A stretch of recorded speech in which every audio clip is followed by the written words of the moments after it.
Le milieu de la communication, il va devoir évoluer aussi, puisque la France, ses habitants et toutes les entreprises au niveau international, d'ailleurs, ont vécu une incroyable transformation digitale en accéléré en 2 mois. Les usages ont été complètement bouleversés. Une ruée vers les jeux vidéo qui sont devenus des réseaux sociaux.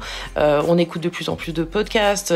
Voilà, les réseaux sociaux aujourd'hui ont été finalement, pendant cette période de confinement où tout était fermé, où il n'y avait pas d'affichage, étaient devenus en fait le seul point de contact quasi, ou en tout cas de conversation et d'engagement avec les consommateurs. C'est aussi le moment de se poser la question, en situation de crise économique, d'utiliser les réseaux sociaux comme un vecteur de construction d'image plutôt que d'animation de communauté. Et puis le côté RSE est là pour durer aussi. La responsabilité sociétale des marques, on en parle depuis longtemps, elle a été formidable pendant cette crise-là et on espère qu'elle va durer.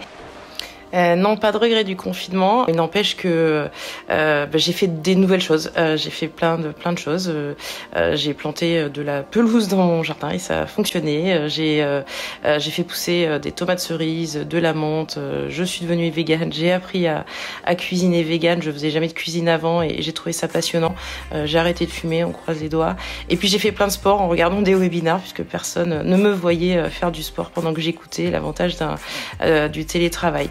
Et donc toute cette sorte d'hyperactivité, elle est aussi là parce que j'avais besoin de déstresser, parce que la situation elle est complexe pour toutes les agences, les entreprises de toute façon au global. Ce qui est intéressant, c'est que cette nouvelle forme de créativité que j'ai pu trouver dans le jardinage, dans la cuisine, elle a été bénéfique. J'ai été chercher mes sources d'inspiration différemment. Alors c'est sûr qu'il y a beaucoup de choses qui vont changer, peut-être positivement, et on l'espère.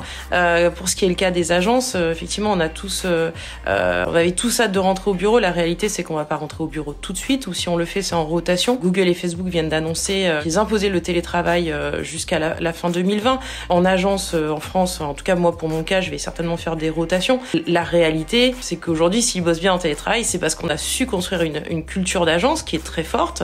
Mais cette culture d'agence, elle s'est créée au contact avec les gens dans le physique, ce qui sera plus le cas demain.